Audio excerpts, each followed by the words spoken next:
अस्सलामुअलैकुम। मैं हूं नूरुल इस्लाम हाशमी।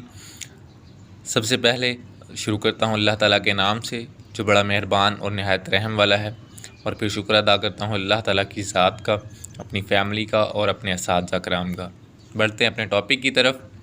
हमारा टॉपिक हमने देखे ways to solve a biological problem, 7 ways देखे, जिसमें सबसे पहले हमारे पास था रिकग्निशन का मैं बता चुका, किसी चीज़ की पहचान करना, ठीक है, किसी चीज़ का अंदाज़ा लगाना, समझने की कोशिश करना, दैट इज़ कॉल्ड रिकग्निशन। याद करने की कोशिश करना भी रिकग्निशन में आता है। तो उसके बाद होता है सेकंड स्टेप ऑब्जर्वेशन। ऑब्जर्वेशन क्या होती है? रिकग्निशन जो है वो सॉल्विंग अ बायोलॉजिकल प्रॉब्लम में का स्टेप बेसिकली नहीं है।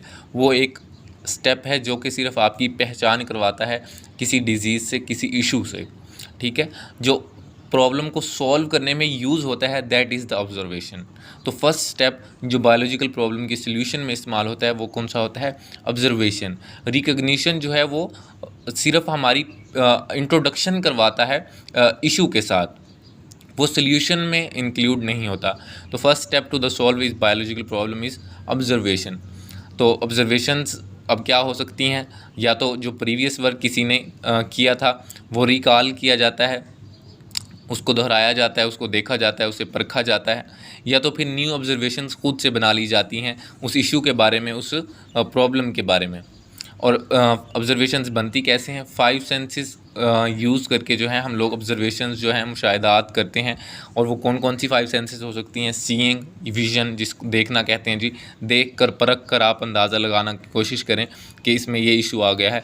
हेयरिंग, या उसकी सुनने की आवाज़ से, अगर उसकी आवाज़ ख़राब हो गई है, ठीक है, या चेंज हो गई है पहले से, तो आप पता लगा सकते हैं, हेयरिंग से मुशाहिदा कर सकते हैं। उसके बाद स्मेल, यानी कि उसकी जो स्मेल थी वो चेंज हो गई है, पहले जो है खुशबू थी, अब जो है बदबू आ रही है उससे, बॉडी से, वो लिविंग ऑर्गेनिज्म की बॉडी से, ठीक है। तो इस तरह से स्मेल से आप पता लगा सकते हैं। उसके बाद टेस्ट से आप पता लगा सकते हैं, यानी कि जो है उसका जायका, पहले जो है उसका जायका कुछ और था, अब जायका कुछ और हो गया है, तो आप इस तरह से पता लगा सकते हैं। उसके बाद टच, इवन आप फील करने से, टच करने से, मतलब उसकी जो, लेट्स सपोज स्किन की बात करें, पहले जो है मुलायम थी, अब जो है थोड़ी सी सख्त हो गई है।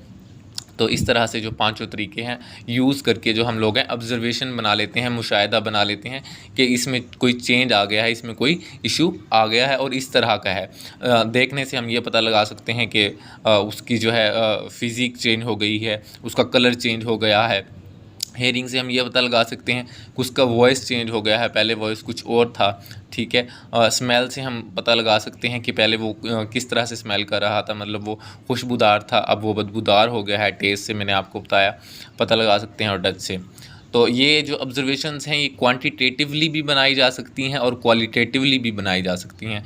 दोनों के नाम से पता चल रहा है, एक चीज़ क्वांटिटी बताएगी, दूसरी चीज़ क्वालिटी बताएगी, ठीक है। बहुत ही ईजी चीज़ है, और इसमें बहुत बार जो है हमारे पास शॉर्ट क्वेश्चन आ चुका है, differentiate between quantitative and qualitative. मैंने बहुत इजी करके यहाँ पर लिख दिया है, दोनों को कंपेयर करके आप देख लीजिएगा। और मैं बहुत ही अच्छे तरीके से कोशिश करूँगा, जितना मुझसे हो सका, कि मैं आपको बहुत अच्छे तरीके से समझा सकूँ। तो क्वांटिटेटिव की तरफ बढ़ते हैं। टाइप नंबर फर्स्ट है जी क्वांटिटेटिव ऑब्जर्वेशन।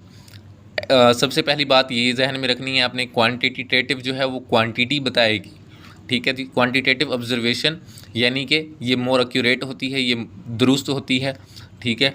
मोस्टली जो है इसको क्या कंसीडर किया जाता है? एक्यूरेट, सही जो है इसको कंसीडर किया जाता है। अगर कोई आपको क्वांटिटेटिवली कोई बात बताता है कि उस चीज़ की क्वांटिटी इतनी है, लेट्स सपोज किसी पैकेट्स की बात करें, कोई आपको देख के बताता है जी ये 12 हैं, या एग्स जो हैं 1 डज़न में 12 आते हैं, तो आपने उसकी एक्यूरेसी बताई है, उसकी क्वांटिटी बताई है, ठीक है। तो वो मोर एक्यूरेट कंसीडर किया जाता है, क्योंकि आप उसको ईजिली गिन के बता सकते हैं।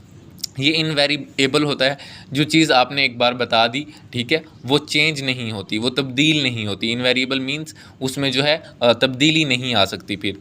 और ये कैन बी मेयर्ड, यानी कि इसको क्या कर सकते हैं? मेयर कर सकते हैं, पैमाइश इसकी की जा सकती है, इसकी गिनती जो है की जा सकती है।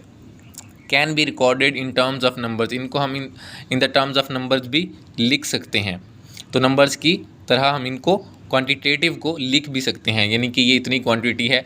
यहाँ पर एक एग्जांपल दी हुई है आपकी बुक में जी, freezing point of water is 0 Celsius degree and the boiling point of water is 100 Celsius. तो आपने फ्रीजिंग पॉइंट की क्वांटिटी बताई कि वो 0 सेल्सियस है, और जो है बॉइलिंग पॉइंट की जो आपने क्वांटिटी बताई वो 100 सेल्सियस है। दोनों की आपने क्या बताई, क्वांटिटी बताई। और ये सब बातें यहाँ पर क्या हो रही हैं, अप्लाई हो रही हैं कि 0 सेल्सियस पर जो है पानी जम जाता है, फ्रीज़ हो जाता है। ये एक्यूरेसी है आपकी, इनवेरिएबल है, ये तब्दील नहीं हो सकती। 0 सेल्सियस है तो पाकिस्तान हो या कोई भी जगह हो, 0 सेल्सियस पे फ्रीज़ होगी। ठीक है, कैन बी मैयर्ड, आपने मैयर किया है तो आपने बताया है कि 0 सेल्सियस है। Can be recorded in terms of numbers, तो 0 या 100 दोनों क्या हैं, बेसिकली नंबर्स हैं, डिजिट्स हैं, तो आपने इसको रिकॉर्ड किया नंबर्स में, टर्म्स में। बढ़ते हैं नेक्स्ट टाइप की तरफ, दैट इज़ क्वालिटेटिव। तवज्जो कीजिएगा, ये भी बहुत आसान है, बिल्कुल इसके अपोजिट है। क्वालिटेटिव में जी ये लेस एक्यूरेट होती है। ठीक है, मतलब ये इतनी ज़्यादा दुरुस्त नहीं मानी जाती, क्योंकि आप किसी की क्वालिटी जो है वो सही एग्जैक्ट नहीं बता सकते। ये वेरिएबल होती है, ये चेंज हो सकती है। ठीक है, जो किसी ने आपके बारे में कोई बात बताई है वो इवन चेंज हो सकती है आप में with the passage of time.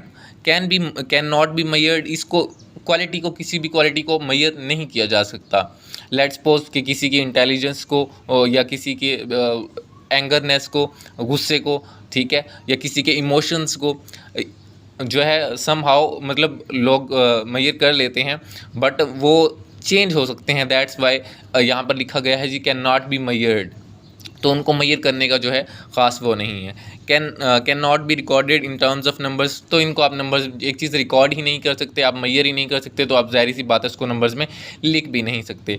यहाँ पर एग्जांपल दी हुई है, freezing point of water is colder than the boiling point. जो जमने का जो पॉइंट है वाटर का वो कूल्डर होता है, वो ठंडा होता है as compare to the boiling point. तो ये सारी बातें यहाँ पर अप्लाई भी हो रही हैं। कूल्डर मीन्स लेस एक्यूरेट है कि हमें नहीं पता कि कितना कूल्ड है, कितना ठंडा है।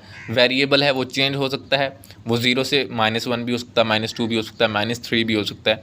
ठीक है, can not be measured, colder को आप मैयर जो है नहीं कर सकते कि कूल्डर मीन्स के as compare to the boiling point आप इसको जो है मैयर नहीं कर सकते कि बॉइलिंग पॉइंट के हिसाब से ये कितना कूल्ड हो गया है।